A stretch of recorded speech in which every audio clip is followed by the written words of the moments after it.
Dylan Jeffries is the son of Amy and Shane Grindstead. Jacob King is the son of Julie King and Howard King.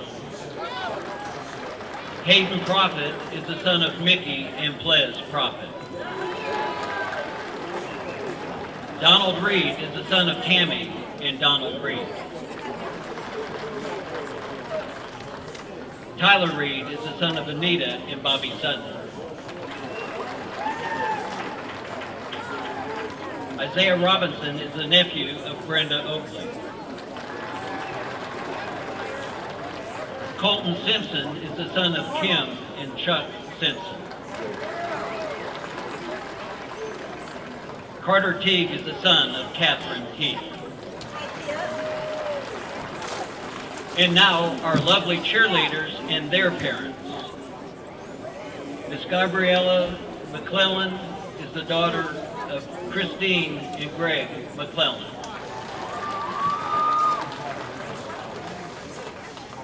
Miss Maddie Williams is the daughter of Seth and Mandy Rogers. And now the hard-working athletic trainers and their parents. Miss Megan Husky is the daughter of Jan and Brad Husky. Miss Ansley Reese is the daughter of Charlene and Bruce Parks.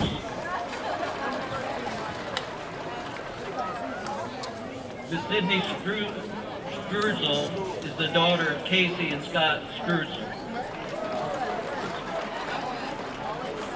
Miss Hannah Taylor is the granddaughter of Vicki Ogle and the daughter of the late John Taylor.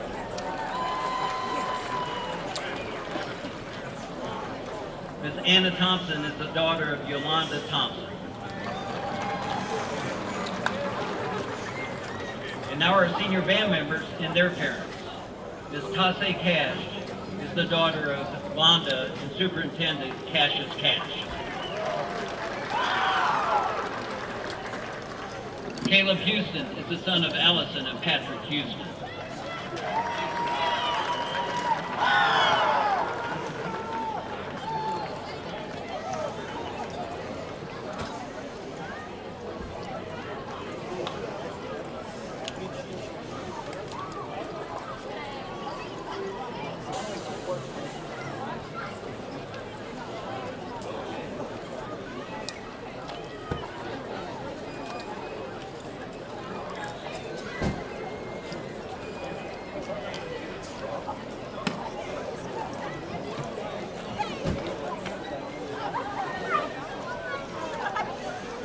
Miss Kimmy Keener is the daughter of Barbara Buckner.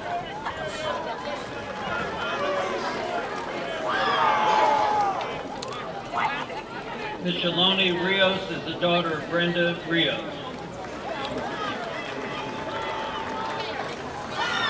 Miss Cheyenne Swarner is the daughter of Joy and Brian Swarner. Brandon Bain is the son of Stephanie Phillips. And now our senior volleyball team members and their parents. Miss Alyssa Champagne is the daughter of Stacy and Steve Champagne. Miss Megan Husky is the daughter of Jan and Brad Husky. Miss Danielle Jackson is the daughter of Lori and Lynn Sherrod. Miss Sarah Ogle is the daughter of the late Mindy Ogle and the niece of Misty and Joe Brackens. Miss Kennedy Smith is the daughter of Laura and Kirby Smith.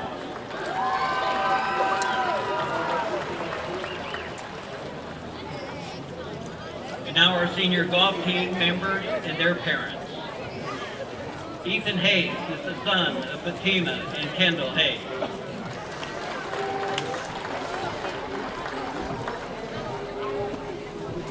Aaron Johns is the son of Sharice and Yancy Johns. Should I have the picture over here?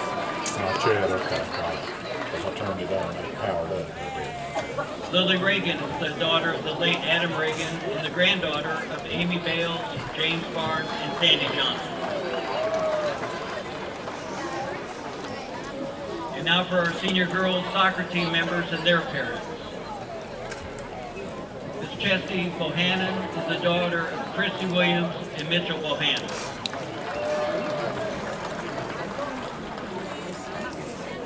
Miss Sophie Henry is the daughter of Melanie and Scott Henry.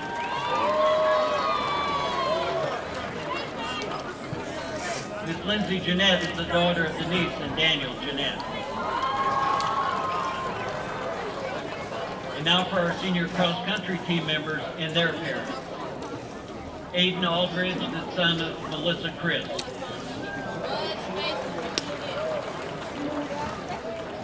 Parker Bowling is the son of Cindy and Chris Bowling.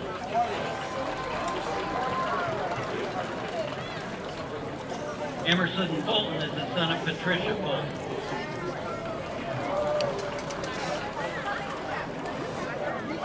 Robert Garcia is the son of Sadie Sands and Robert Garcia.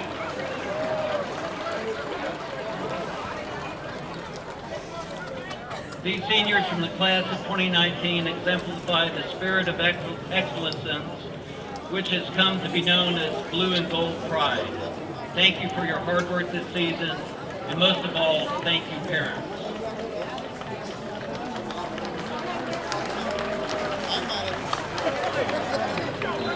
And now, ladies and gentlemen, tonight, we would like to recognize the outstanding achievement of some of our student athletes and teams this fall.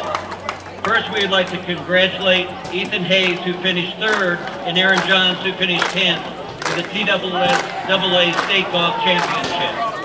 Next, we would like to recognize the Lady Highlanders volleyball team on winning the district championship and advancing to the first state tournament appearance in school history. Finally, we would like to wish good luck to the Lady Highlanders soccer team tomorrow night as they travel to Polk County for their sectional match. With the win tomorrow night, the team will advance to the state tournament next week. Thank you to all the players and coaches for their hard work and dedication in representing GP in this community so well. Let's give them all a good hand.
Good evening and welcome to the Mountain Thicket, home of Hammond Stadium and Legion Field. It's senior night. Our football game this evening is between the Alcoa Tornadoes and the Gatlinburg Pitt Highlanders. Both schools are members of PWSLA and promote good sportsmanship for players and fans. Please respect the calls from our officials tonight. At this time, please stand and men remove your hats for a moment of silence.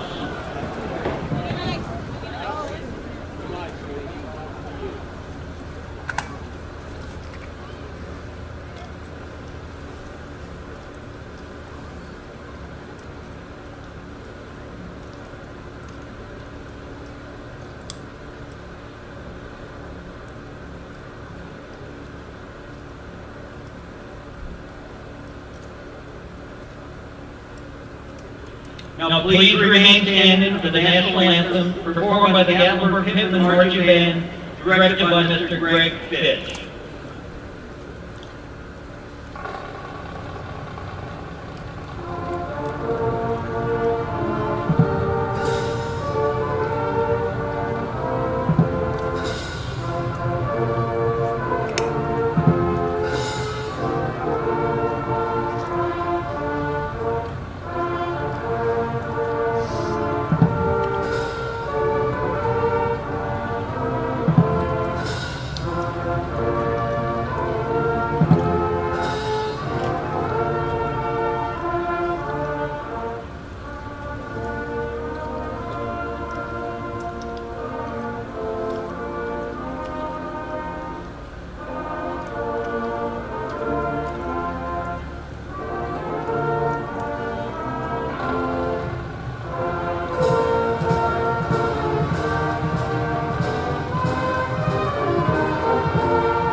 Johnson, and Johnson.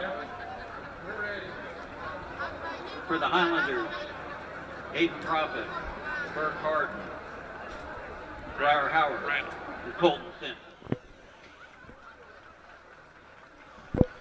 Hello, football fans. Marty Nicely, along with Rob Younger, Kevin Tierney, and Randall Bryan tonight here at Hammond Stadium, Legion Field, for tonight's game between the Highlanders, your Highlanders of Gatlinburg Pittman, and the Alcoa Tornadoes. And the first thing you have to say is, Rob, it's good to be back home, but you talk about a huge challenge tonight. GP is facing a huge challenge. Well, no doubt about it, Marty. And the thing is, this is a region game. Gatlinburg Pittman's had a great football season. It's a beautiful night for football, but we are playing the best football team in the state of Tennessee, maybe one of the best football teams in a 5-state region. I mean, they are that good. They beat number 1 Maryville early in the season, who is a number 1 ranked 6A team, and they have just demolished. They've scored as many points as they wanted to score against all of their opponents. They're undefeated. They've got 87 kids dressed out, Marty, and there's probably 40 of those kids that could start for just about any team in East Tennessee. They really are that good. Rob, a little bit more about Alcoa. Obviously coached for maybe 15 years now by Gary Rankin, who came from Middle Tennessee. Very successful, the winningest active coach, I think, in the state.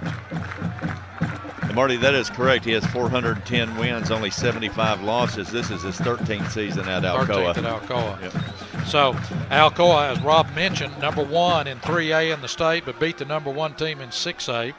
Last year's game, Alcoa won by a score of 45-6. Now a little bit about GP. GP comes into tonight's game, Rob, 6-2. They could go as good as 8-2 or as bad as 6-4, depending on what happens tonight and next week. But the one thing that is for certain, GP is a playoff team this year. No doubt about it, Marty. They've had a good football season. It is just an extremely well-coached football team. Reminds you of the days back when Coach Hammonds was coaching. They've got great game plans, have great practice weeks. Coach Rang always comes into the game with a really good game plan. They execute it. Had good play at the quarterback spot. But, Marty, the big thing with this football team is even though we've had some good play out of our running backs, we've got a great offensive and defensive line. And the kickoff goes into the end zone on the fly, over the head of the Alcoa players. And as Randall Bryan mentioned, filling in with Jim Moore tonight, he'll be in our headphones. It's huge when you can keep them from returning a punt or a kickoff. Alcoa, obviously very skilled team, but also a very physical team. They traditionally have been a power running team. I think they can throw the ball a little bit better this year. Marty, they do. Their base set is they do split backs out of the shotgun. They run the ISO. They run the sweep. You see a one-back set there, but they throw the ball very well. The quarterback, I watched him throw a really nice football, threw the ball 55 yards in the air. Russell at quarterback, hands off on a counter, outside, and that's going to be a flag, either a horse collar or a face mask.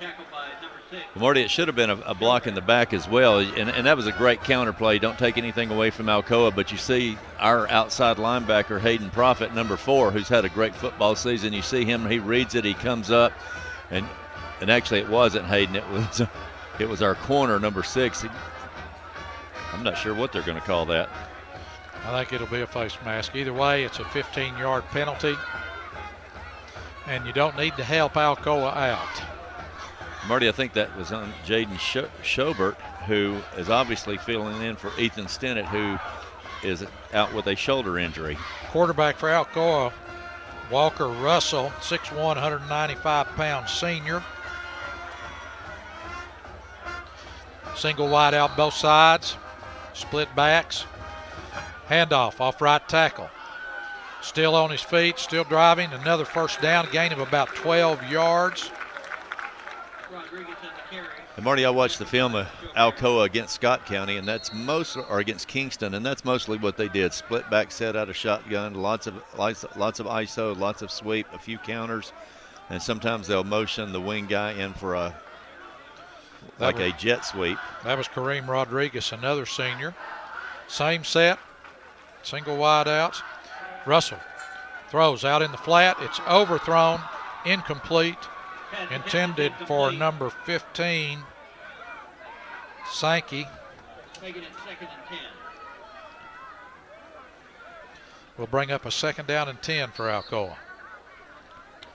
Marty, the Highlanders coming out in that base 3-4 defense. It's been a great defense this year. We've got a lot of play out of Briar Howard and Isaiah Robinson at linebackers. Those guys are number 1 and 2 on the tackle list. Off tackle, out into the open. Number 2, Kavon Tyson, another senior. So the 3 skill players in the backfield, quarterback and both running backs, are all seniors. And Marty, that's just your basic ISO play, full onside back in the hole, blocking as a fullback. And Marty, up front for the Highlanders, we've got number 67, Tank Brackens, 53, Saban Moore, and number 65, Bo Rowlands. 2 wide outs. Far side in man in motion. Sweep.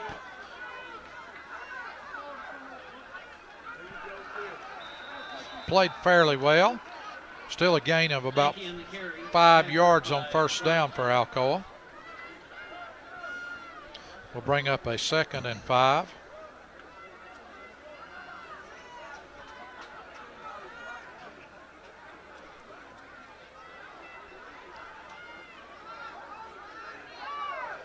Marty, pretty good job by number 16, Isaiah Robertson, kind of wading through the traffic and making that play.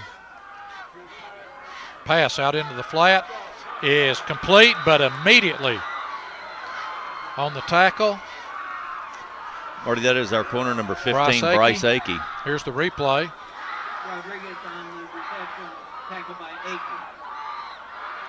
Nice read by Akey, good play. Marty, great pass protection by that Alcoa offensive line. And that was Rodriguez with the reception. We'll bring up a 3rd and 5. Single wide outs both sides, split backs. And Russell tries to get him to jump. He nearly did, but did not get into the neutral zone. Switches the backs. Handoff, right side. Turns it upfield. Makes one tackler miss. Is finally tackled after a gain of about 15 yards. It's a first down. Here's the replay.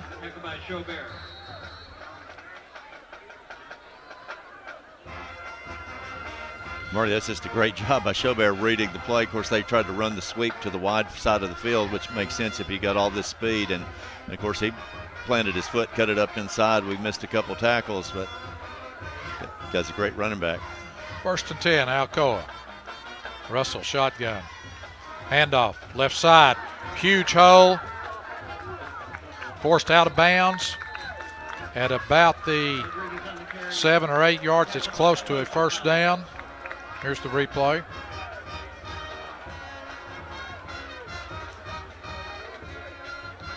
Rob, the one thing I noticed right off the bat, other than the speed and athleticism, is that all of Alcoa's players have got a hat on somebody. And Marty, I was just getting ready to say the same thing. How many times have you heard me never pass up an odd-color jersey? And I was just watching that. You saw the onside running back pick up number 20, Briar Howard. Nobody got unblocked on that play. Into the end zone. Touchdown! And Marty, that's just your classic goal line pass play. Bootleg, had everything going on the left hash. Good ball fakes right there, had the power eye. If he's a tight end, he ran basically a drag pattern from the far side. So with 8:45 in the first quarter, Alcoa leads 6-0, point after.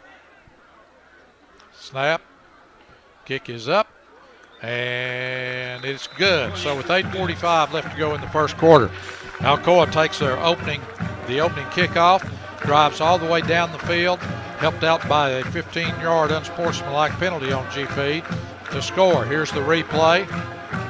And Marty, that's classic bootleg. You got the onside tight end running a flat route. You have the backside tight end number 35 taking an inside release, running a drag pattern across the back of the end zone. And great ball fake by the quarterback and the 3 running backs. And good football play by Alcoa. And I'll tell you, Marty, we've seen some great Alcoa teams in the past. Back when I was coaching in the late 80s, early 90s, we played against Albert Davis Jr., some great athletes. They didn't have 22 players like this team has now. Then we went down in the game that, of course, sticks in the crawl of all the GP fans when they beat us 92-7 that year. And they had Brandon Warren and some of the greatest athletes that ever played in Tennessee. But this team right here is just solid at all 22 positions. Their kicking game's good. Just a very well coached team. And you can't 91-7. You can't underestimate 87 on a roster. That means practice, competition, Depth. So Alcoa to kick off. Kick is up. It's going to be fielded. Akey at the 6. Middle return is tackled at the short of the 20-yard line at about the 17-yard line. Excellent coverage by Alcoa. And Marty, if you look down on the Alcoa sideline, down on the 30-yard line on the south side of the field, you see the coaches huddled. And Marty, that's the guys that just came out on offense. So these guys, 2 platoon, and fresh. Not only are they great athletes, they're just coming off the bench fresh. So GP will put it in play. First possession. There's a shift. Schultz pitches to Akey. And Akey on his own was hemmed up in the backfield for a big loss, but on his own was able to get about 2 or 3 yards out to the 19. Well, the play started off with a bad pitch to Akey, threw the ball behind him. But Marty, we came out in a bunch formation, and unlike you see, we did pass out some odd-color jerseys, but the guy that stuck out on film to me for Alcoa was their defensive end number 44, who really made that play. Second down. They say no gain. Handoff. Left tackle, maybe a gain of 1. We'll bring up a second. We'll say 2 yards. Bring up a second or third down and 8.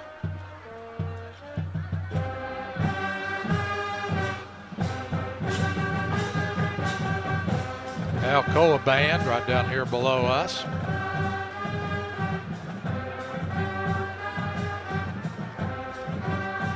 Snap, fakes the pitch. Schultz looks downfield, has an open man. Intended for number 2, Ethan Easterbrook, and Rob maybe just slightly behind him. Slightly thrown behind him is a good play call, Marty. We went bunch formation to the field. Alcoa's players thought it was going to be a sweep right. We faked the sweep and then got the Easterbrook on a good route. And Marty, initially we had a play, but the guy covering him kind of caught up with him, and Easterbrook turned real early to look for the ball. The defender saw him turn and got back in time as well. As the punt is up, it's going to be fielded at the 50. And was still up, was not ruled down, was on top of another player evidently. Alcoa will have excellent field position. 1st and 10 at the GP 37-yard line. Here's the replay. And if there's one thing we don't want is a line drive punt straight to their guy.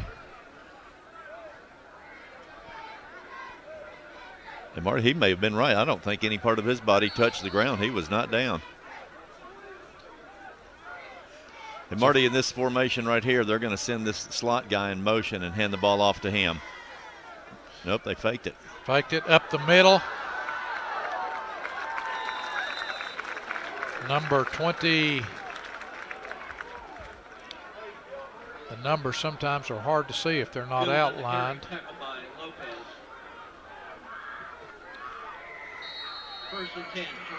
Okay, 26 or 28. Anyway, 1st down, Alcoa. Russell, handoff, left side, huge hole. It's going to come back, I think, for a hold.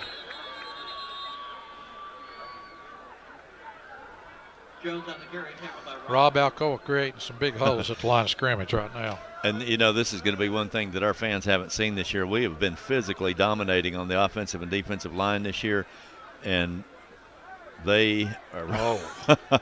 And I tell you, they're talking about getting a good block by the fullback. Number 2 right there for Alcoa is just bringing the wood.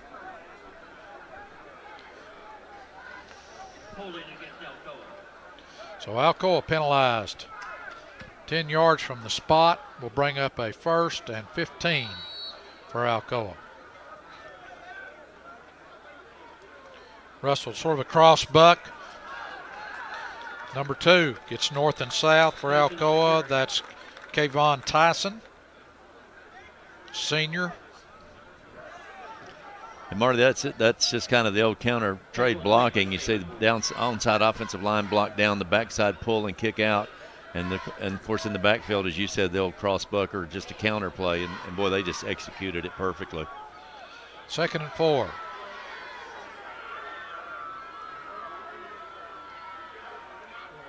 Russell back to throw. On a wheel route, throws to number 2. Complete. That's to Tyson. Senior running back, knocked out of bounds at the 2. Rob, I think that was just a wheel route. It is, and I saw that in film against Kingston. And Marty, everything they've run, I've seen on film. They don't have a huge playbook, but they don't need one. You see number 2 lined up to the left of the quarterback right there. And our outside linebacker tried to pick him up, just didn't run with him. And good protection up front, great throw by the quarterback. Handoff. Up the middle, into the end zone. Touchdown. Number 2, Tyson did it all on that possession. 2 runs, actually 3 runs, and then catches the wheel route out of the backfield. So Alcoa on their 2nd possession got the ball in great field position at GP's 37 and goes in to score. There's the replay. Snap, down, kick up, it's good. And with 6:11 left to go in the 1st quarter, Alcoa leads Gatlinburg Pippin 14-0. Pretty good looking football team. I'll tell you another thing that's a little bit different than Alcoa. And you know, you can say the same thing about the Highlanders and a lot of teams these days, but they are just very fit, very well conditioned, obviously have a great weight program. But boy, they are a good looking football team.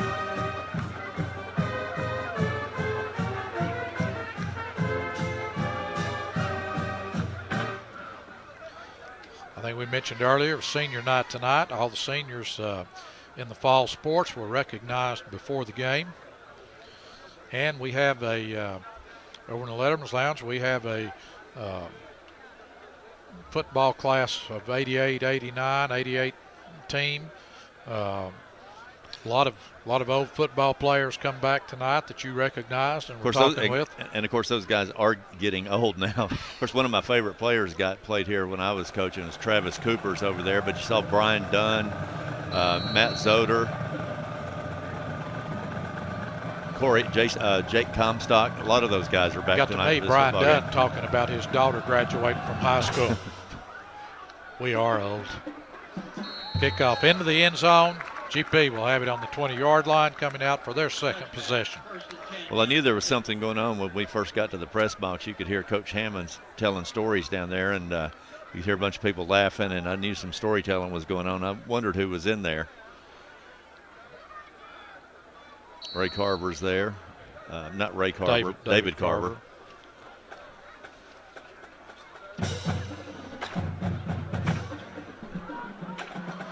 Okay. First down. Schultz keeps the ball. Goes off left tackle for a gain of 2 or 3. Looked like he was going to have more than that, but Alcoa reacted. Here's the replay.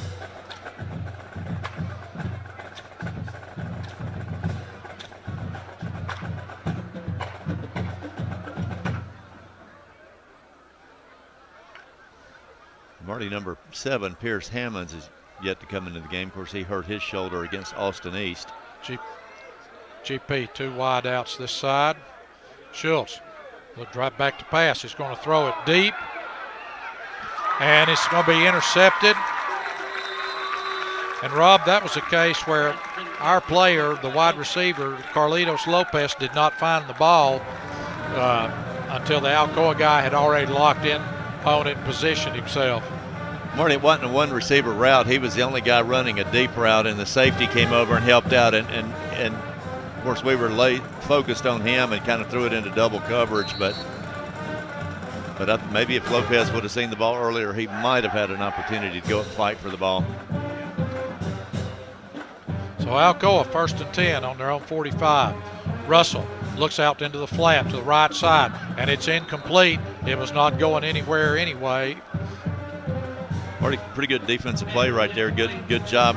Pressure. You see Hayden Profit right there, defensive end. Here's the replay. Getting in there, getting a little pressure, hands up. Cornerback's in great position. Bryce Akey coming up on the ball there.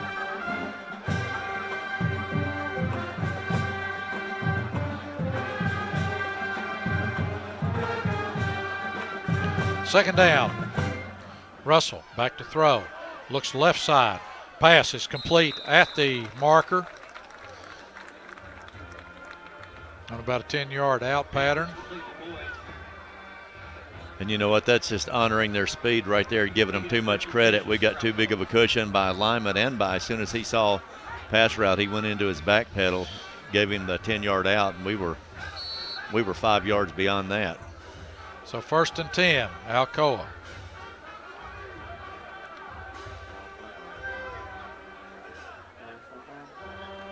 Bad snap, it's on the ground and recovered by Russell. Number 4 for GP, Hayden Profit, was in there. Here's the replay. Little high snap. And Hayden Profit having a great year, 45 total tackles, a couple sacks and 2 fumble recoveries. That would have been his 3rd one. So 2nd and 20. Man in motion. Handoff. There's a hole.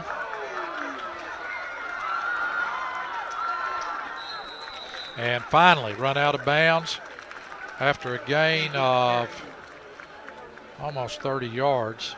Hey, Marty, that's good observation by you earlier. You look and you go back and watch that play, and other than the quarterback, just about everybody on that team is engaged with the defensive player. And you see those guys pull, get a body on there. But, boy, they just do a great job with their off back or their fullback on those plays. Just really get locked up on you. 1st and 10, Alcoa, GP 25-yard line. Russell back to throw. And it's incomplete. That basically good ball fake there was a stop and go pattern.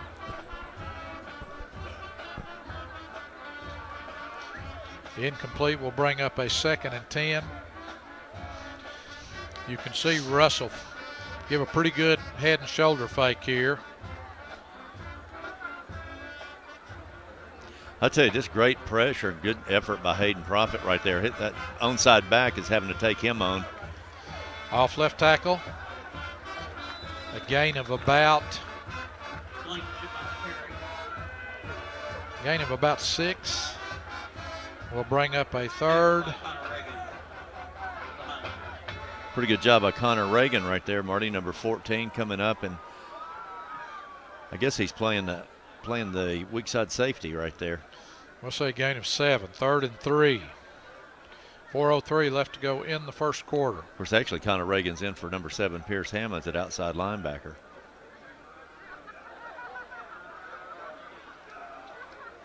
Handoff off right tackle. GP met him at the line, but number 7 kept his feet moving and surged forward for probably the first down. We'll see where they spot it. You know, Marty, we had a pretty good defensive play called there. You see our linebackers up. If you watch the replay, you see Howard coming up right on the line of scrimmage, forcing somebody to take him up. Colton Simpson did a great job getting off his block. Didn't wrap up and make the tackle. So Alcoa calls timeout. It's actually short. It's going to be 4th and a little less than a yard with 3:26 left to go in the first quarter. Marty, what a beautiful night for football. Opening kickoff, it was about 64 degrees, no wind. Conditions are dry, big crowd. Rob, the weather for our home games this year basically has been outstanding. Rob, while we've got a minute, we talked a little bit about the fact that GP is a playoff team this year. Will probably finish 3rd. They are 3rd regardless of what happens. Would play the second place team out of the Upper East Tennessee region, which you were thinking would be the between Unicoi County and Johnson County, whichever one lost Marty, their head-to-head matchup. And Johnson County is playing tonight. They're 7-1. I couldn't find, maybe Unicoi County's open, but I do think they play next week, so we'll probably play the loser of that game. And hopefully the Highlanders will not have to travel to Mountain City. Not that Unicoi County is an easy place to get to. So, Alcoa, they're in a wildcat formation. Quarterback keeps it up the middle. And Rob, that's just a little different look. You put a running back in there that's just quick as can be at quarterback and let him run a read option. Well, they put him in the Kingston film that I saw. They put him in there several times, and it may have looked like a read option, but he was going to keep the ball. He was going to keep it regardless. Yeah. They didn't bring him in there to run the offense. They brought him in there to read the ball or to run the ball. He at least faked the handoff. Only way they're going to get the ball out of his hands or take it. Russell keeps, looks into the end zone, pretty well covered. Great defense that time. Great coverage by, I can't see the number from here.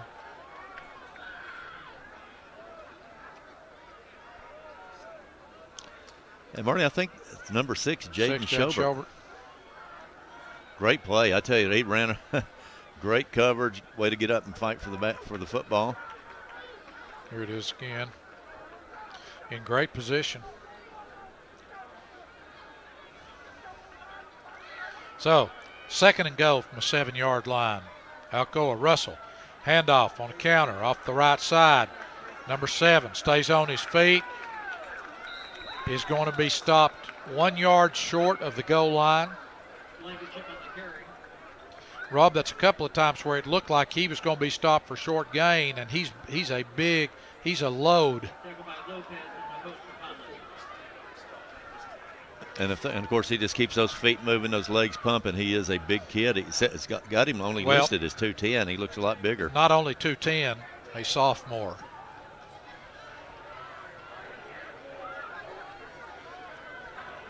I would look for him to get the ball on this. Now tailback gets it, but it's into the end zone. Touchdown.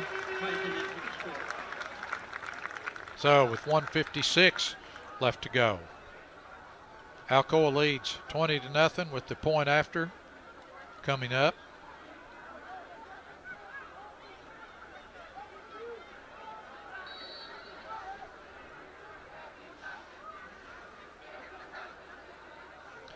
Snap down, kick is up, good. So Alcoa leads 21-0.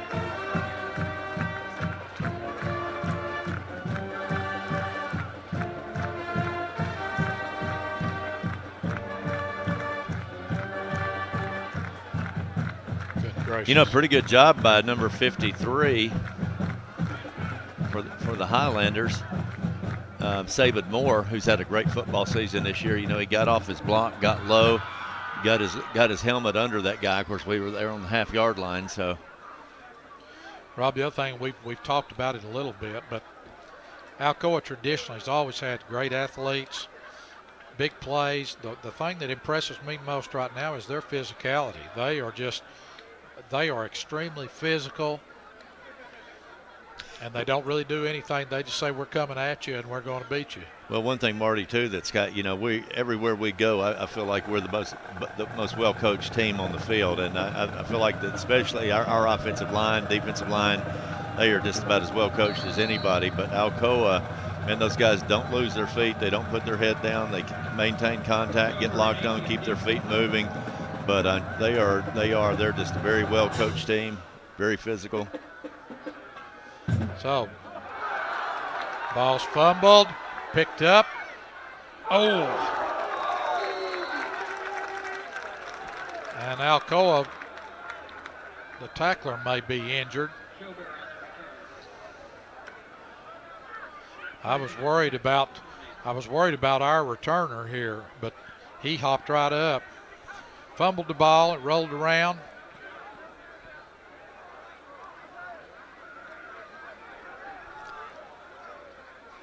So GP will start backed way up on their own 4-yard line.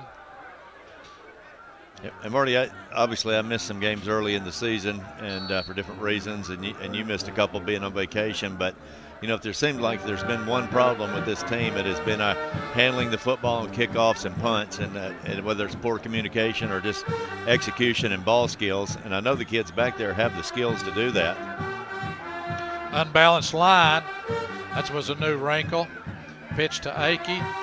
He's going to get out to about the 6-yard line, a gain of 2. Bryce Akey's been a workhorse this year, Marty, coming into the game with 126 carries, 678 yards, averaging about 5.5 yards a carry. Of course, the big thing with Bryce Akey, Marty, he's had 15 touchdowns on the season. Rob, we may see more of that. They went unbalanced line that time and ran behind it.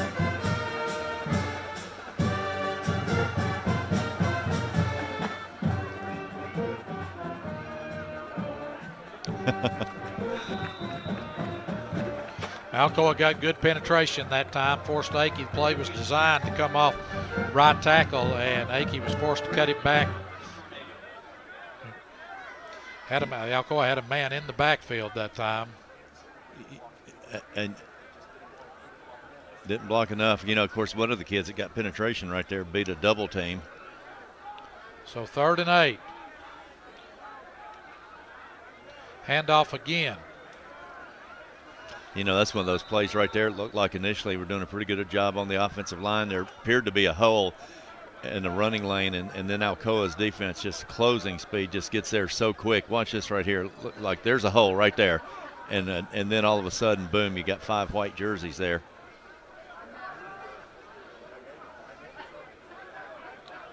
Got to hold your block.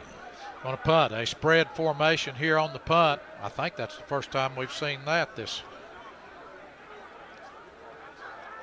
Well, they're probably going to let the clock run down, and then they're obviously going to shift back to their traditional punt formation. That is the end of the first quarter with the score. Alcoa 21, Gatlinburg-Pittman 0. That's the end of the first period. Rob, big crowd tonight. Looking at the visitor side here and down the walk, it may not be quite as big as the Pigeon Forge, but obviously Alcoa, huge fan support, and they travel well. GP side, pretty full as usual. Marty, the last 2 home games, we've had great crowds. Of course, the game before this was cross-county rival Pigeon Forge, and it was just a fantastic crowd on both sides for that. And, of course, another big crowd tonight.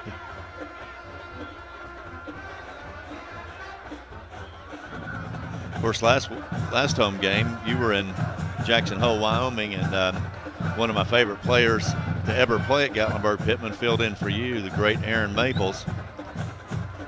Of course, the only thing, he did a great job. The only problem with Aaron, he was up here wearing an orange and black shirt.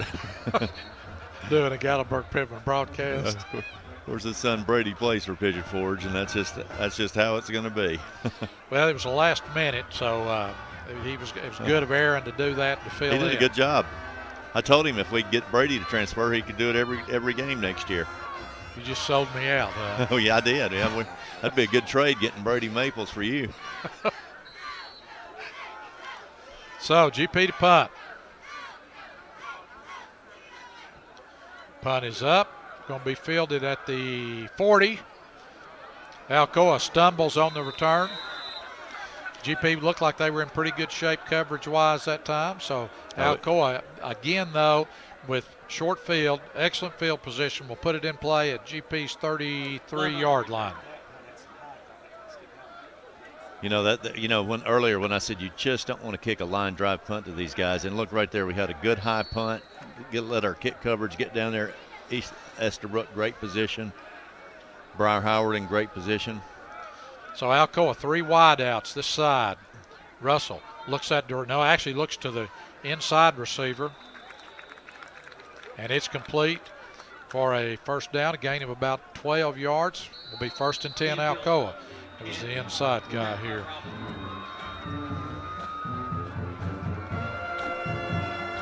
You know, one thing Alcoa, with all this talent, they obviously run what they want, but they do a good job of mixing things up, mixing run pass up, running left, right, using the wide side, short side.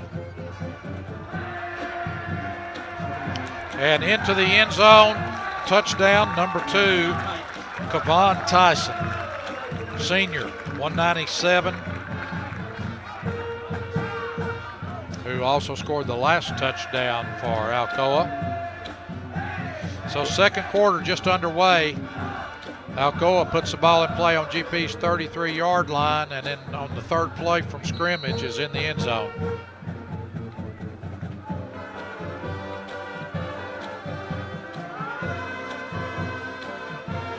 Kick is up, good.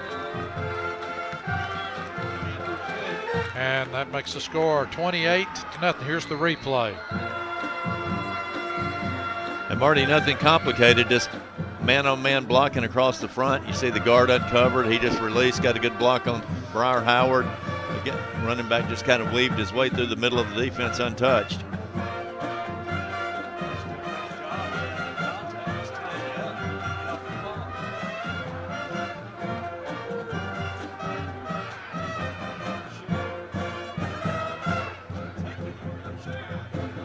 You know, one thing about their linemen, Marty, they do get their bodies on, and they're just kind of hard to get off that block. And it's not like they're just blowing you off the ball. They just kind of turn, get contact, hold on to you, and turn you.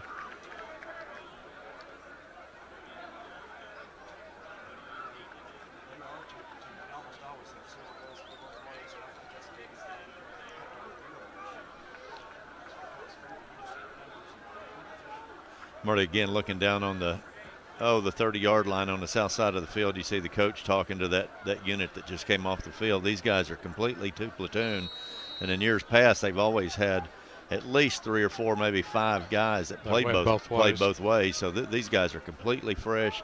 You know, not only are you physically fresh, you know, mentally you don't have to worry about playing 2 positions and playing special teams like most of our guys do. Alcoa kickoff is going to be fielded at about the 4-yard line. GP.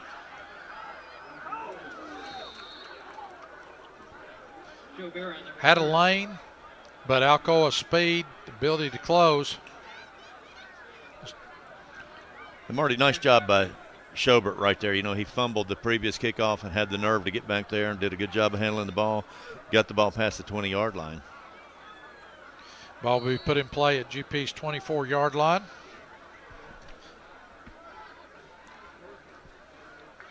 Second quarter. Less than a minute old.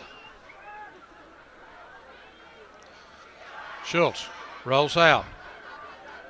Ball is thrown short, intended for Schobert. And Marty, he was not open at that point. That might have been the best thing to do, is throw it in the ground in front of him. Might have held onto the ball just a little bit too long. And I tell you, you got a right-handed quarterback rolling left and waiting on somebody to get open. And I think we just had a quarterback change.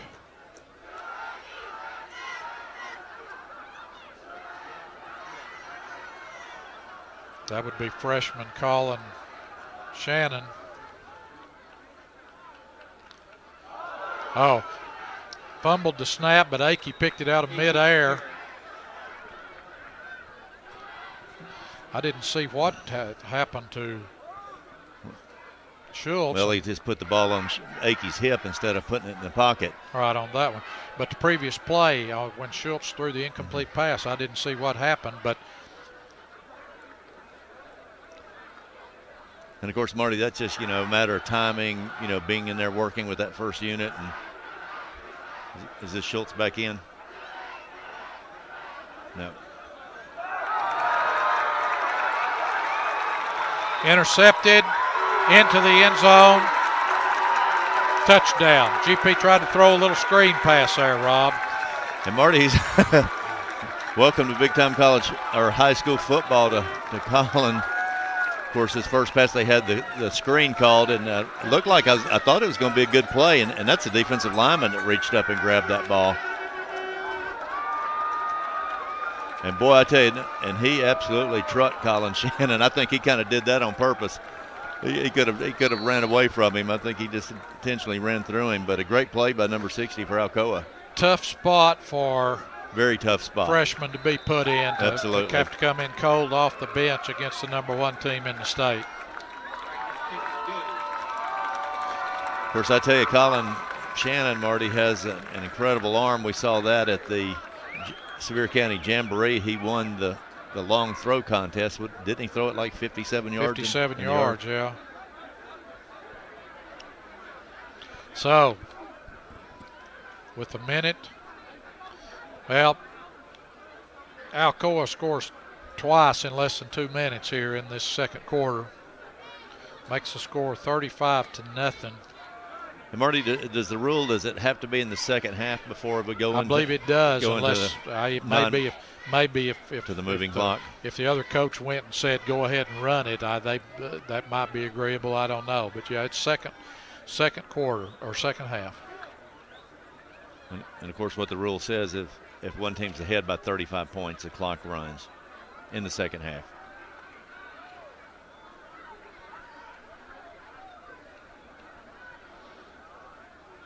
$10:15 left to go, second quarter. We'll have halftime performances by both the Alcoa band and the Gatlinburg-Pittman band. Kickoff is angled to the side this time.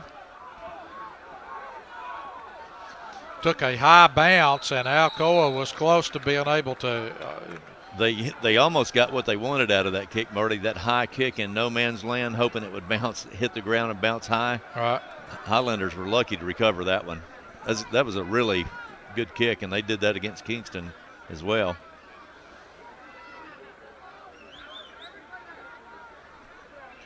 So GP will put it in play at the 21-yard line. Good heads-up play by 15, Bryce Akey. Schultz back in at quarterback.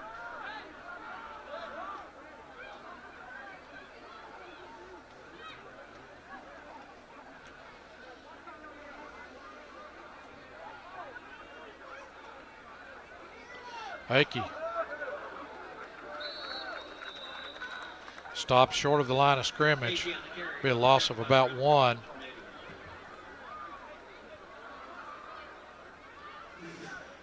And Marty, the kid that makes that's just the backside linebacker, and if you watch a lot of high school football, and especially if you see a 3-4 defense or what the old 5-2 defense, that backside linebacker probably makes more tackles than anybody on the football field.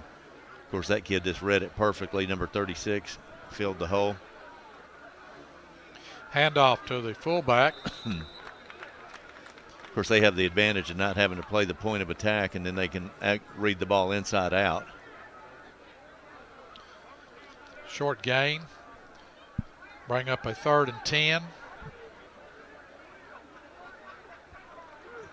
And Marty, I guess number 14, Connor Reagan, filling in for Pierce Hammonds on offense and defense. Schultz rolls out to the right. Both players, little hand-to-hand combat there. No call. Pass overthrown, incomplete. Will bring up a 4th down for GP.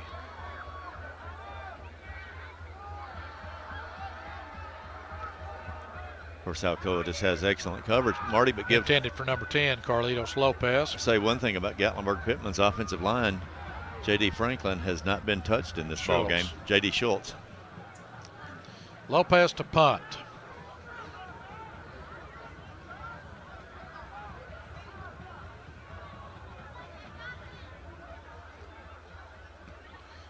Low line drive is caught.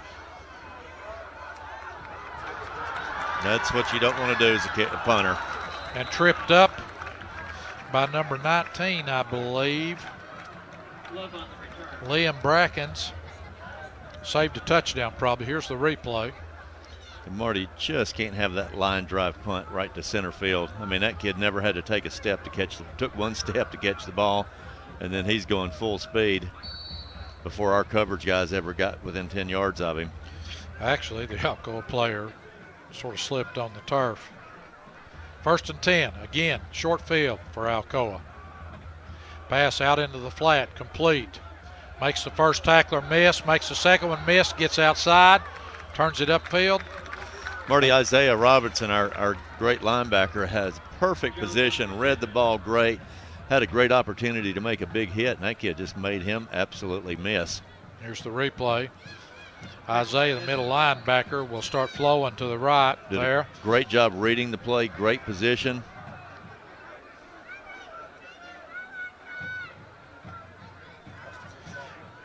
Handoff, left side.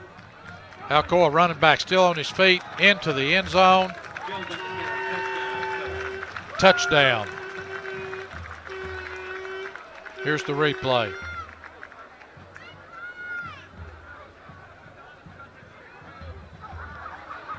Of course, Marty, that guy can make you miss. That was number 28, J.R. Jones, a sophomore, 142 pounds. Extra point is up and good. That's their.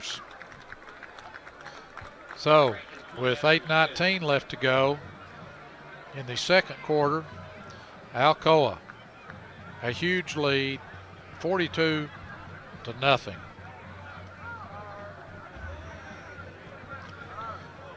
Marty, Highlanders, in my opinion, are giving it great effort, well coached, doing everything they're supposed to be, doing it in the right position. They're just going against an overwhelming athletic team. And of course, really, if you think about it, Alcoa could be playing in 2A. I mean, yeah, it's really it's really a scary situation when you look at a team that by school enrollment is 2A. Regardless, playing 3A, you got 87 people on the roster.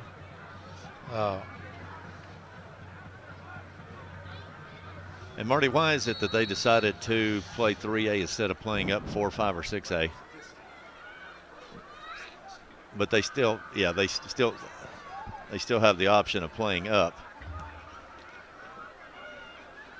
Kick's going to be.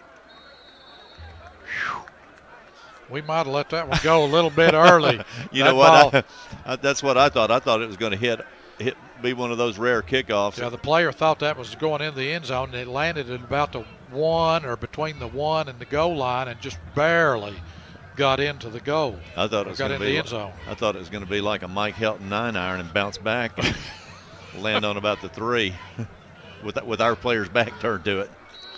It's GP 1st and 10. 2 wide outs this side, single wide out. Schultz. Counter, and Akey just gets leveled. Here's the replay. I don't know where the penetration, whether it was a linebacker.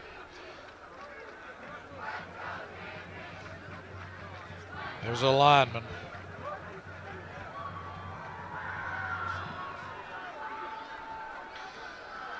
Number 6, Rodriguez, yeah, senior, 5'10", 185.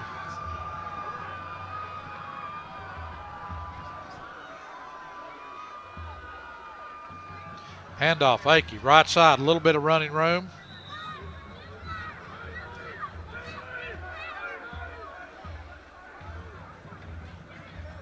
Akey on the carry. Tackled by Mitchell for the Tornadoes. Bring up a 3rd, and we'll say 9. I don't believe GP has a 1st down in this ball game.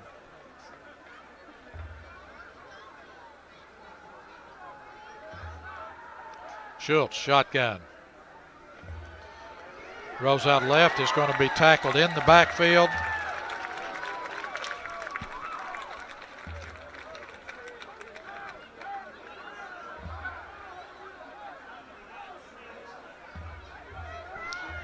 Yep, and you know, Schultz has done a pretty good job running the football and evading sacks this year.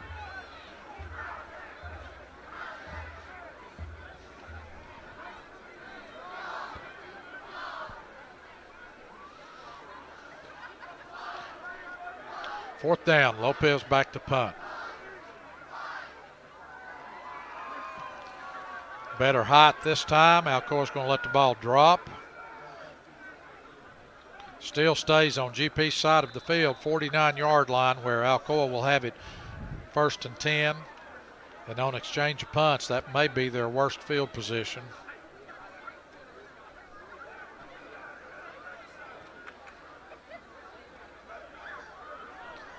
.620 left to go here in the first half.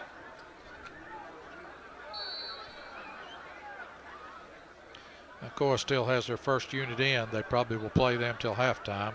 But Marty, they've got to play them. I mean, they've got to keep these kids in game shape no matter what the score is. Russell back to throw. Throws sort of an inside route. Of course, I'm not sure how many games deep in the playoffs they're going to be before they really run into any challenges. Of course, Marty, one of the bad things about the playoff scenario is if we would come in, which we are in 3rd place, we're probably going to beat Alcoa the 2nd gotten 4th place this year, we wouldn't have seen them to probably the 3rd round. And I think GP is certainly capable of winning some playoff games. Hand off right side. Gain of about 5. Rodriguez on the carry. Here's the replay.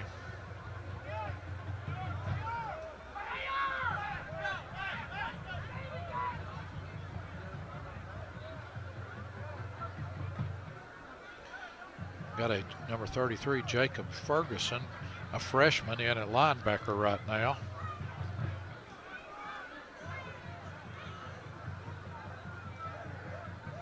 GP with the blitz. And touchdown. Perfectly thrown pass. GP did not have terrible coverage there, Rob. No, Marty, they had great coverage. As a matter of fact, as you noticed, we bring in both linebackers. We had people right in the quarterback's lap, pretty good pressure, and he just absolutely standing in pressure threw a perfect pass. And watch where this ball hits. We had great coverage. Couldn't have really been much better than that. The defensive back had his hand in the guy's lap, and the ball still just perfect execution. Kick is up. Good. And, of course, a very well-placed ball by that quarterback, Marty. I mean, it hit him in stride right before he went out of the back of the end zone. Here's the replay. Pretty good job. You know, Highlanders are playing hard, doing the right things, in the right position. Good pressure coming off the backside. Could have been a hold right there by their near side back. That was pretty flagrant. I mean, he grabbed him and threw him to the ground. I think these officials are they're wanting to speed this game along. Well, Rob, Alcoa is everything that we were told they were, and we really knew they were, but they're even more impressive watching them in person. You know, they do not have a Brandon Warren or an Albert Davis Jr., but they've got 22 players, and plus a punter and a kicker that are just outstanding. They've got good quarterback play. You know, we played them in years past where they had great running backs, great skilled players, and their offensive line wasn't really any better than ours. And a lot of times their quarterback play wasn't that great. But this year they're just kind of a team without any weaknesses that I've seen. And I'm tickled to death with the Gatlinburg-Pittman Highlanders. I think we've got a great football team, and I think our coaching staff has done a fantastic job this year in the off-season weight program. Obviously, we're back on track with that. Kick is into the end zone this time. It's not close this time, so GP will take the ball on the 20-yard line.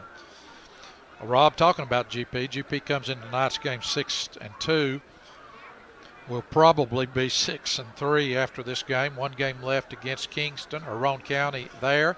If they win that game, they finish the season with a 7-3 record, 4-6 last year, so an improvement of 3 wins. And I dare say if we played Oneida again now at this point in the season, we would beat them. So I think we would too. A great one-year improvement for Coach Rang and the GP Highlanders. Handoff up the middle. Akey, about a 1-yard gain. You know, think about our Gatlinburg-Pittman, Marty, we got a really good combination of veteran coaches, young coaches, guys that, I'm telling you, it makes a difference. These guys all like each other. They get along. There's no outlanders on the coaching staff, and those guys are just on the same page, readily get along, but they have great practice weeks. It's just a very well-coached football team. Colin Shannon back in at quarterback, and I see some other, I believe, second teamers. Shannon throws out in the flat.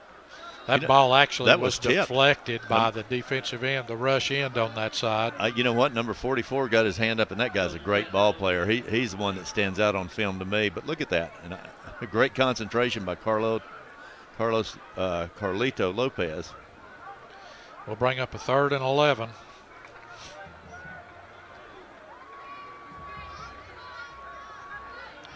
Shannon still in at quarterback. Drops back, pressured, rolls out to his right. Pass is complete. Wow, that was impressive. I mean, he took a shot after he let go of the ball too, Marty. He had 3 guys in his face, concentrated, threw the ball way downfield. Good job by the receiver to continue running his route, but great pressure, flushed out of the pocket. You see 1, 2, 3 guys in his face. That was a late hit. That should have been a personal foul. Should have been a late hit. GP's first down, best field position. Out at their own 48. Shannon keeps the ball, turns it upfield. Going to be tackled at midfield. You know, he could have got a little bit more out of that. You just got to keep running, but that's, 2 positive gains in 2 plays for Colin Shannon. 2nd and 8.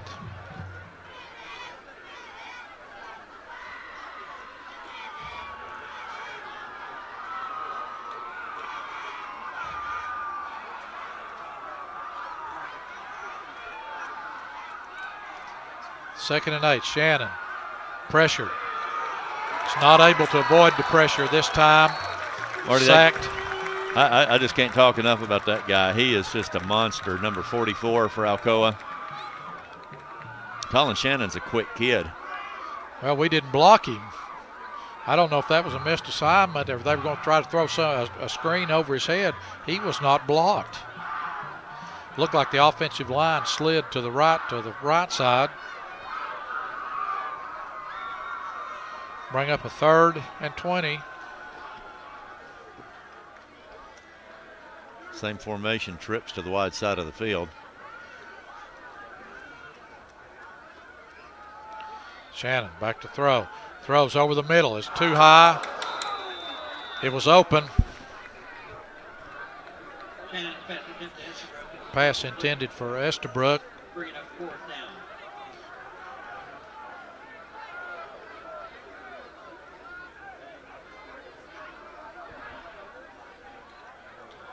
So GP moves it out close to midfield before they have a sack and lose about 12 yards. 4th and 20, Lopez to punt.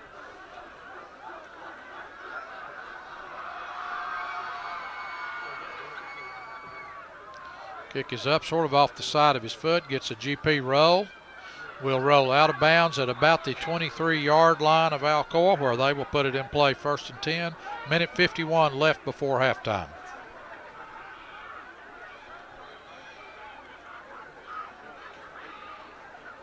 And Marty, if you're going to line drive it, kick it away from them.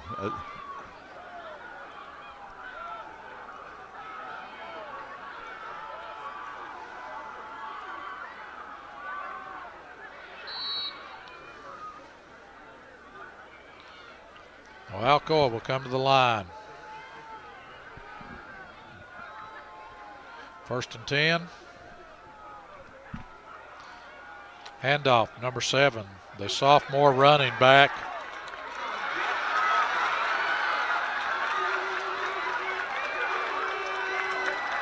Finally tackled at about the 21, 22-yard line. Marty had multiple opportunities, and instead of trying to get a good form tackle, you just and taking the guy on in the numbers, you see guys kind of trying to dive at his legs, or you're not going to arm tackle this guy. Yeah. And like I said, he's a sophomore. It lists him at 210, but I agree with you, Rob. He looks bigger than that. Huge gain. 1st down, Alcoa, GP 23-yard line. Russell hands off again. Number 7 off left side. GP has 3 or 4 defenders there this time. Tackled after a short gain. We'll bring up a 2nd and 7. Number 30, Tyler Reed, leaving his linebacker spot. Marty limping off the field. Of course, I think he's already coming back from a broken hand in preseason.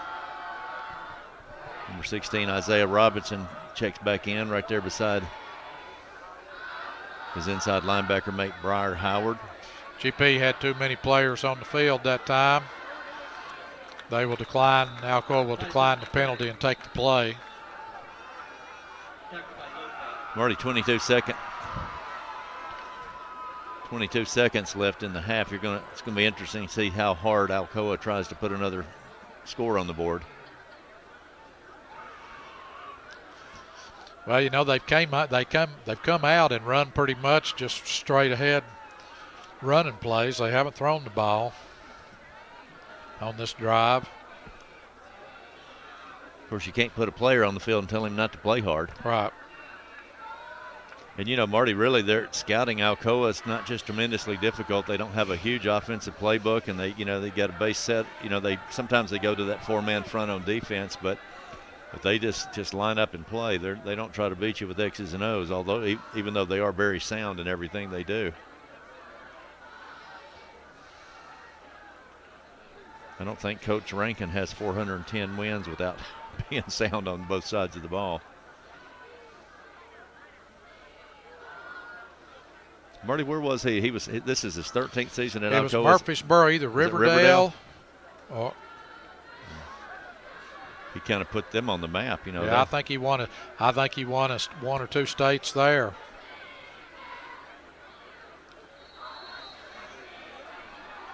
So clock runs, 20 seconds. Handoff. Right side. I don't know who that was in the hole. Maybe Robertson, the linebacker, tripped a Alcoa runner-up. Saban Moore, Isaiah Robertson, and that may have been the last play of the half. It is. He's not going to run another play. So that's the end of the first half with the score. Alcoa 49, Gatlinburg Pip.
That's for the scoreboard up here. And I was like, this is what our power is.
Well, a lot of them I put on DVDs. They're looking on a wall. Yeah. Mom and Dad, I guess it might have been for you. They got several matches.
Anyway, if you want to, if forever you want to coordinate, I have a candle shop.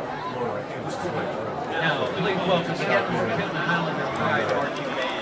And Caleb Houston, Shalani Rio, Lieutenant Shannon Wheeler, Sergeant Brentley Cooper, Troy and our captain, Kimmy King, our lieutenant, Ira Howell, drum captain, Riley Aldridge, Shelton Tyler Riggs, Shalani Rio, Jeremiah Reed, and Caleb Houston.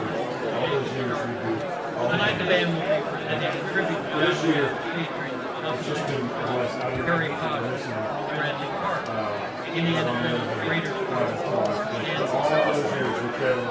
please welcome Gatlinburg Pittman Marching Band. That was fun. I had a good group with my company and all that.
Marty Nicely back here at halftime, where Alcoa huge lead, leads GP 49-0. GP will receive the kickoff here to begin the second half. Rob, all we'd say reviewing the first half is Alcoa is probably the best team in the state. They showed it, and it's obvious when you watch them. Marty, no doubt about it. They are strong in all three phases of the game. Got 22 solid players plus kickers. Kick deep into the end zone. GP will have it 1st and 10 on the 20.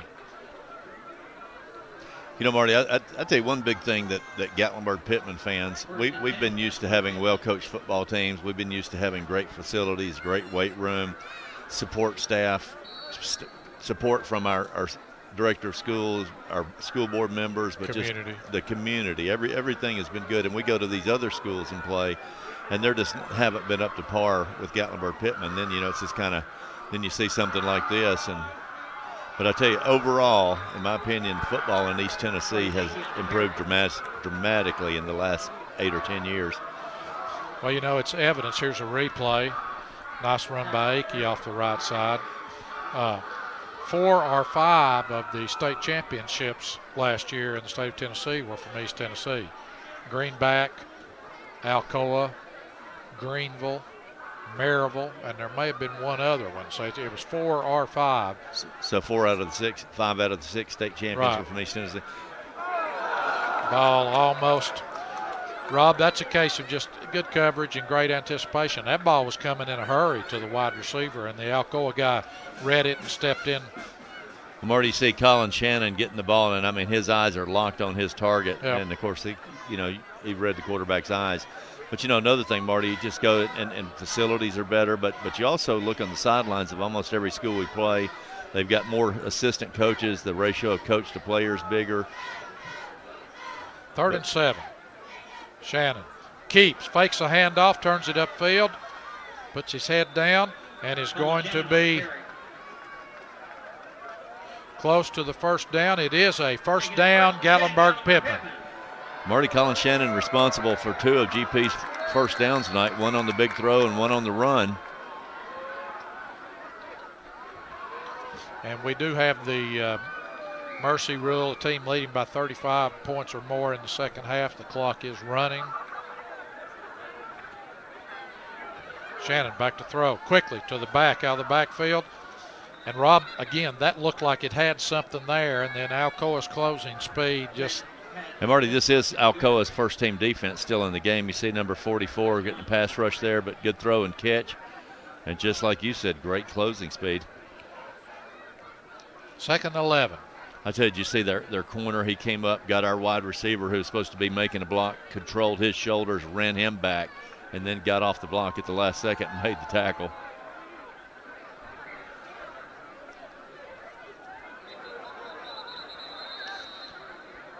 I believe we moved. Illegal procedure, GP. Move us back 5 yards, be 2nd and 16.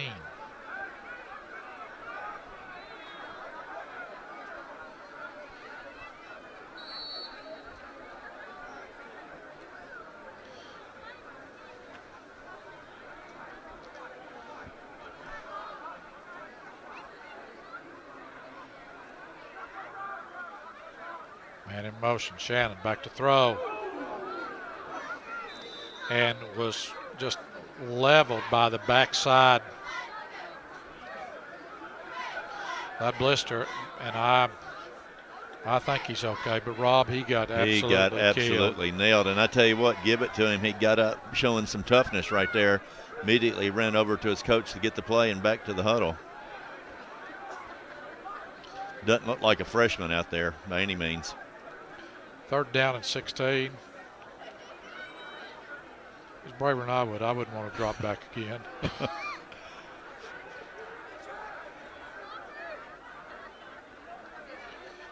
Shannon stops, throws the ball on a line. It is caught.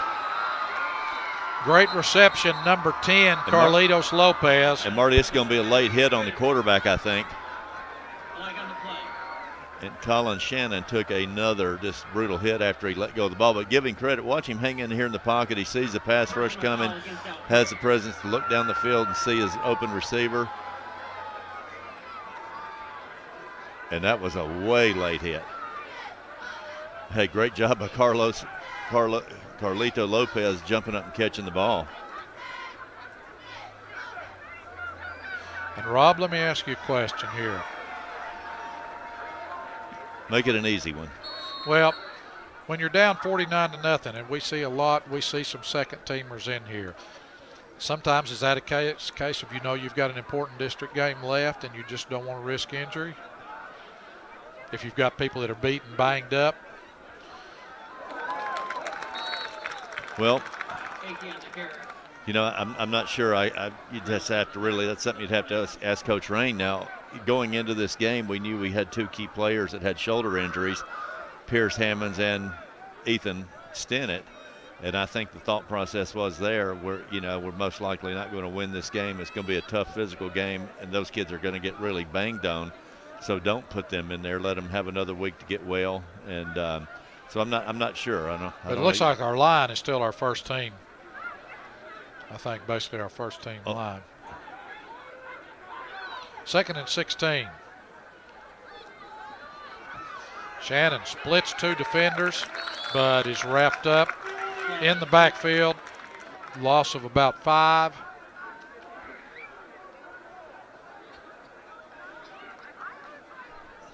And I tell you, see Bryce Akey he was in perfect, again, Marty, well coached, great hustle, had players in the right spot doing what they're supposed to be doing.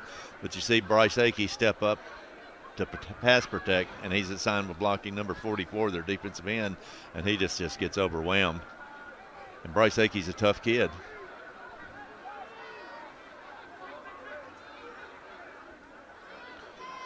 Third 20. Shannon pressured. Gets the pass away.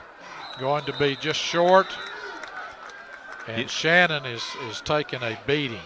Remarkable that he got the ball that close to his receiver downfield. I mean, he had defensive linemen coming at him from every side.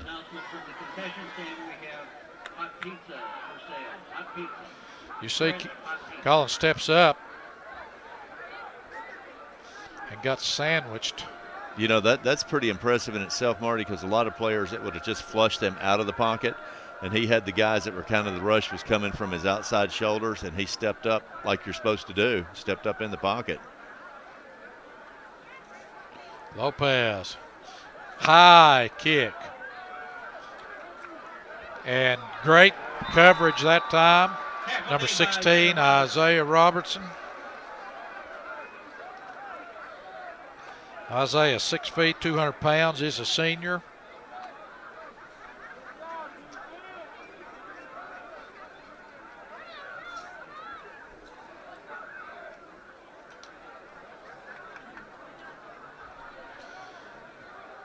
Alcoa has made some substitutions on offense. Number 12 for Alcoa, Isaiah Cox, a sophomore, in at quarterback. Handoff. Around the left side. Going to be a gain of about 8. Will bring up a 2nd and 2 for Alcoa. Ball carrier that time, number 15. Sankey. I won't even try to pronounce the first name.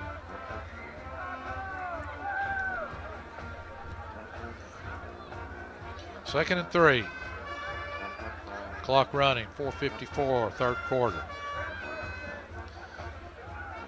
Handoff, right side.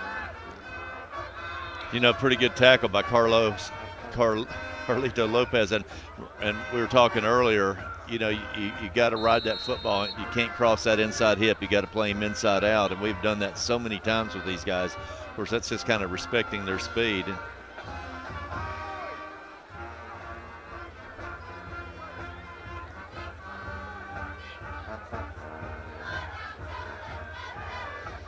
First and 10.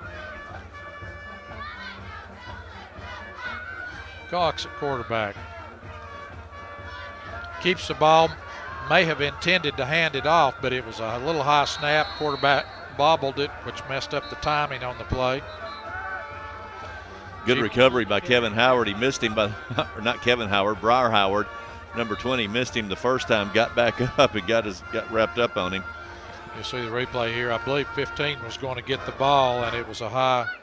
You see Breyer, he made a great read, got under the block, missed him, came back, got him again. Breyer's having a good year. Marty, 70 total hits, 41 solo tackles, 8 tackles for a loss, 2 sacks, and a fumble recovery. Great There senior was a year. penalty on that play that I had not seen. I believe Holden.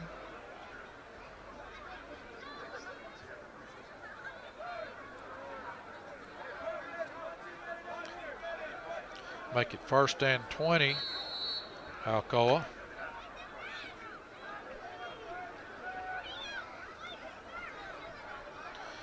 Number 2 off the left side, breaks tackle. And touchdown saving tackle there by, see the number across the field, I think number 10, Carlitos Lopez. If that tackle's not made, he's off to the races. And you know, Marty, you look at that and you say you can't arm tackle these guys, but anytime you see a guy trying to arm tackle, it's because he didn't get there with his feet. And sometimes that's effort, sometimes that's just not focused, trying to run through the tackle. But a lot of times that's just that kid being that much faster than you, and you can't get there with your feet. 2nd and 6. Counter. First contact by number 53 for Saban GP. Moore. Saban or Kevin Burkett. If it was 53, 53 Moore's is 55. Saban Moore. Kevin Burkett is 52.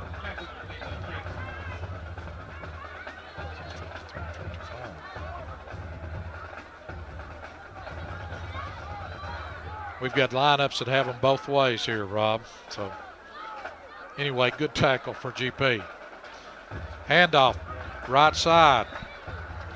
Number 32 for GP on the tackle, Brandon Harden, a sophomore, 5'9", 160 pounds. And Marty, that's not his first action for the night. He's played a little bit in the first half, has done a good job for us. So for the first time tonight, Alcoa will punt the ball.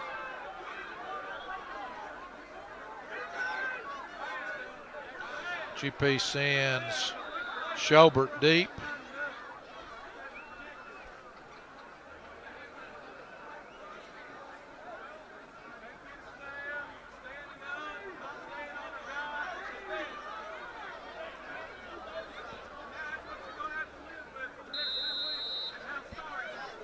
Timeout asked for by Alcoa.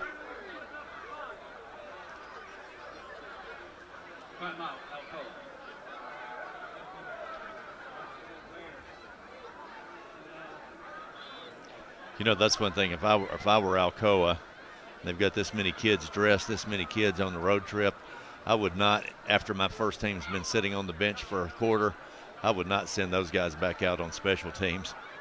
I would have my second punt unit, and if they have one, the JV unit. I would not, because I just remember as a player, boy, you get over there and after you've played hard for 2 or 3 quarters and you sit down on the bench, you can get really stiff. You see the number 44, the great defensive end. He's long snapper on the punt team. Well, this is their first punt tonight. Yeah, they may not have anticipated. So he may feel like they need a little work on the punt coverage team. Those guys probably don't do this very often. Punt, what's...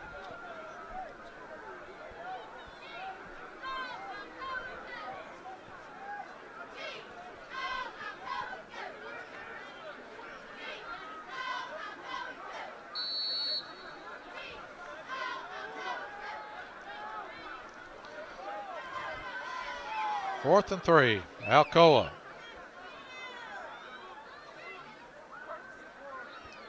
Snap. Punt is away, end over end. GP needs to get away from it. Down by Alcoa at GP's 33-yard line. Make that GP's 34-yard line where GP will have it 1st and 10. Marty, the Highlander football team's not the only team at our high school that's having a great year. The volleyball team made their first appearance in the state tournament in school history. Great job by head coach Hagan Sims and assistant coach Megan Pittman. J.D. Schultz back in at quarterback. And, of course, the girls' soccer team plays in the sectionals tomorrow at Polk County. For a chance to go to the state. Schultz. Pass complete. Number 6, Jaden Schobert. First down, Gatlinburg Pittman. Nice job, nice throw. See JD, right-handed quarterback, rolling to his left. Marty, great footwork, got his shoulders around, threw a perfect pass. And I tell you, it's nice to see when you got a player that's injured or out, and you see other players step in there. And that's the end of the third quarter. A nice catch by number 6, Jaden Schobert. He's played a good football game tonight. Neither team scores in the third quarter. We'll enter the fourth quarter. GP trailing 49-0. As we mentioned, GP on the road next week, Roane County. Chance to finish with a 7-3 record. First round playoff, we think, will be either against Johnson County or Unicoi County. At this point, we don't know whether it's there or here. It'll be there. It'll be our first. It's the home team now. The higher seeded team is the home team. Yes. It used to be they rotated region each year. Okay. Marty, I think they rotate home and away after the second round. Okay.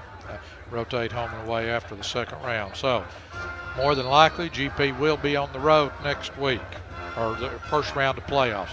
But we got a game Roane County next week. Got to take care of that first. Schultz rolls to his right, looks downfield, throws the ball to Schobert again. Marty, that just looked great. Great execution. Good job by the offensive line. J.D. Schultz just looked fantastic. Got a great release, throws a really nice catchable football.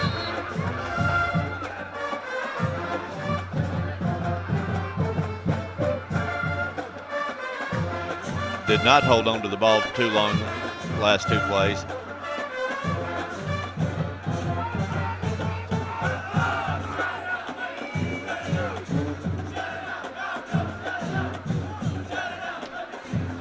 I thought we were going to go Wildcat. I thought Schultz was going to line up in trips. He was getting his receiver squared away.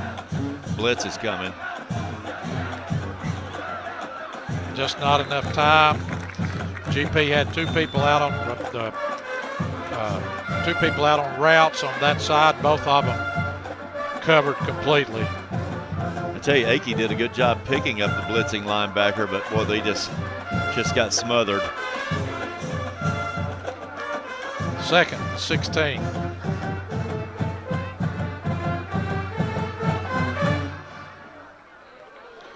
Three wide outs this side.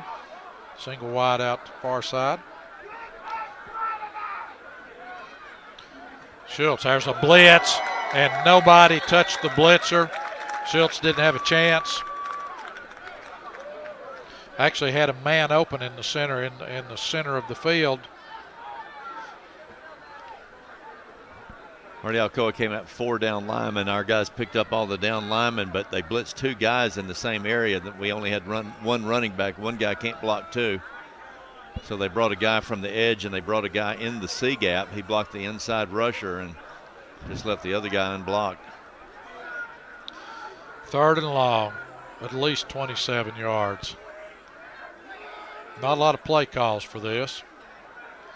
There's a little screen to Akey. Akey makes the first man miss. Gain of ends up being about 5 yards. Here's the replay. Just slips out into the flat.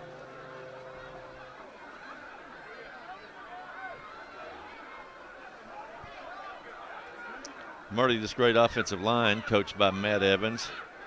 Been a good group, a good unit this year. Got left tackle Kevin Burkett, left guard Will Brooks. Colton Simpson is our center. Jacob King is the right guard. Bo Rowland is the right tackle. It's been a great unit this year. Tight end Hayden Profit and Reese Cole. Snap is bobbled. And Alcoa tackles Carlitos. And will take over at GP's 44-yard line. And Marty Carlitos looked like he got his leg rolled over. He's down on the ground. And boy, we need him. We do not need that kid hurt. He's been a great player for the Highlanders this year. Well, Rob, while we have a minute, Third leading tackler. We want to thank our sponsors. Year-long sponsor this year, Greenbrier Bee Company. Great honey. I still have not received my jar of honey yet this year, but it is great honey, and I'm anticipating that maybe the owner of the company, who happens to be one of the owners of the company, who happens to be sitting to my right, can make sure that I get some honey. Marty, I tell you, a great place to get some. and it's only so much a jar. Is to go down to Kirby and Laura Smith's new restaurant, the Five Oaks Farm Kitchen, best new restaurant in the county, and get a jar. The other sponsor all year, we want to thank Ryan Desir and Ripley's Aquarium for providing food all this year. And Rob, since you mentioned Laura and Kirby Smith, I don't know how many years the Letterman's Lounge has been open, but every year before this year, they provided the food and the hospitality over there. We want to and had a big hand in building and the press box itself. We want to thank them for that, and I think everybody knows. We'll mention Laura and Kirby are here tonight. Their daughter Kennedy was a senior on the volleyball team, and they're here for her on senior night. I know the thoughts and prayers still go out to them and their family, hoping for a full recovery for their son Boston, who's in Atlanta. Keep them in your thoughts and prayers. But we appreciate everything Laura and Kirby do in the community and for Gatlinburg Pittman High School.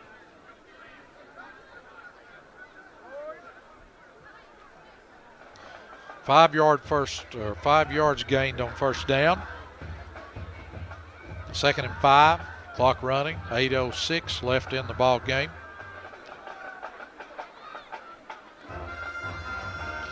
Handoff right side into the secondary. Number 23, Luke Summerall, a sophomore for Alcoa. And Rob, something that's discouraging to everybody that has to play Alcoa.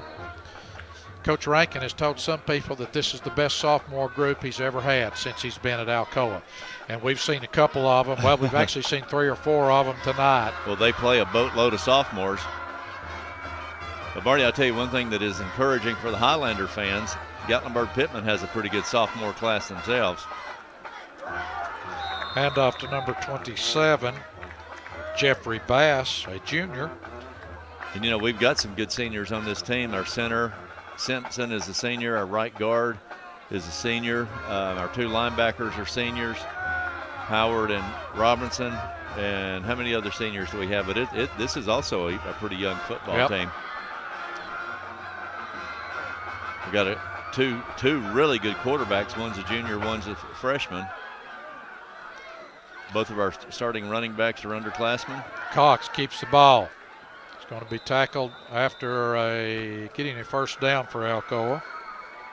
I'm sorry, that was number 14. That was the 3rd quarterback Alcoa's played tonight, Sam Valton, a sophomore. But we've got a couple of young linemen that really have potential to be stars. Saban Moore, Kevin Burke at number 52. I mean, of course, he's legacy here at GP. His dad and granddad were great players for us. Had an uncle that was a good player for us. But some of these kids have real potential to be good players. Handoff. And met first in the backfield by number 16, Isaiah Robertson, who's had a good game for GP tonight. Marty, I think he is a player that may have been here early in his high school career, and maybe he moved to Alabama or somewhere, moved out of state, and came back for his senior year. He's had a good season, big impact for this football team. We had such great linebacker play last year. I thought one of the better linebacker cores that we've had, and you were worried about filling those shoes, but him and Briar Howard have both had a good football season. Quarterback keeps. Tackled again met by Robertson, his first person in the hole.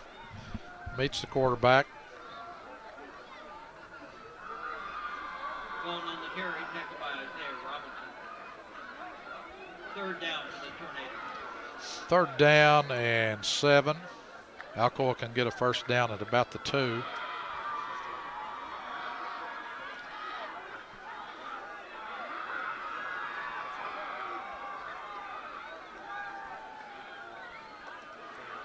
Bolton. Handoff, left side. Makes the first man miss and is tackled short of the first, I believe short of the first down marker. It will bring up a 4th and 1. We'll say 4th and a long one, maybe 2. Of course, good running backs make the first defender miss. He did that, and good tackle by Jaden Schobert.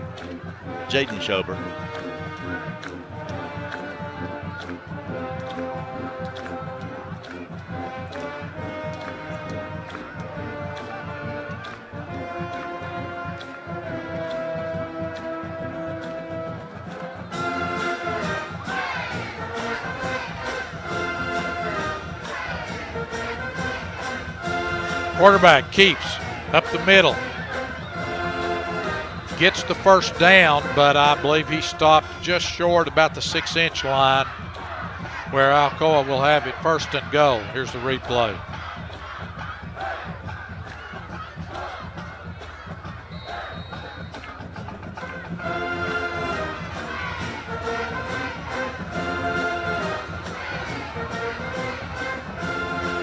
.334 clock running.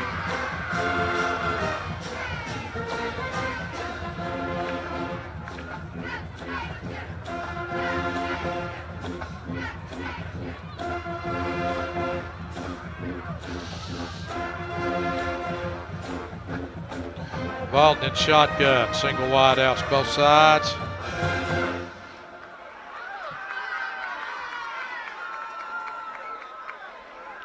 Snap. Bolton keeps it, and he's going to be stopped short of the goal line. And Marty, that's who I was talking about, number 52, Kevin Burkett. What a play from a defensive lineman.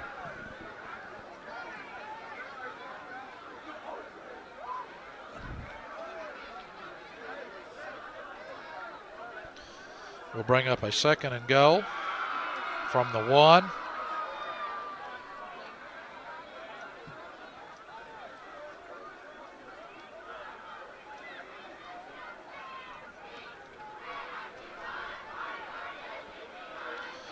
Bolton stays in shotgun, split backs, single wide out both sides.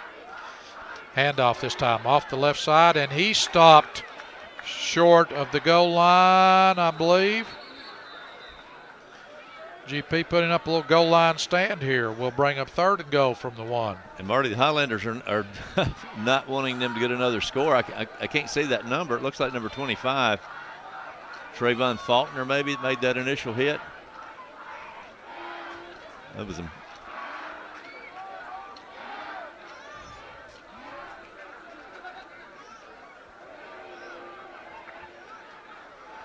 Marty, how many plays is this inside the 5? It was 1st and goal. Or not 1st and goal, it was first. They got a first down on the 1. This is maybe 4 plays inside. That one's in the end zone for a touchdown.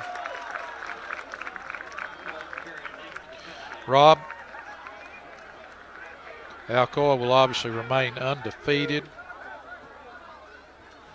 GP falls to 6-3 with a single game left next week at Roane County. We encourage all GP fans to get on the road, go to Roane County and support the Highlanders. Again, thank our sponsors this year, Greenbrier Bee Company, Ripley's Aquarium, and kick is down, and it is good. And I also want to say a special thank you to Athletic Director at GP, Conchita Owenby. Conchita's made sure that we had lineups over here, rosters from the opposing team each week. She's taking care of us, and I think she was responsible also for making sure the reserved parking out here, all the signage there. So I want to thank Conchita for that. I want to thank everybody at GP who helps us put this broadcast on. I want to thank Kevin Tierney, Tana Trenum, Randall Bryan tonight. Of course, Rob Younger, Jim Moore, who's helped us out this year, all the people that have helped us with this broadcast. This will be our final broadcast unless GP makes it back here and hosts a home playoff game. So if GP's back here at a home playoff game, we'll be here to broadcast it. If not, good luck to the Highlanders. And from my standpoint, I say I'll see you in basketball season in about probably about a month's time before we would have our first broadcast. So final score tonight, Alcoa 56, GP nothing. For Tana Trenum, Randall Bryan, Jim Moore, Kevin Tierney, Rob Younger, this is Marty Nicely saying good night from Hammond Stadium, Legion Field.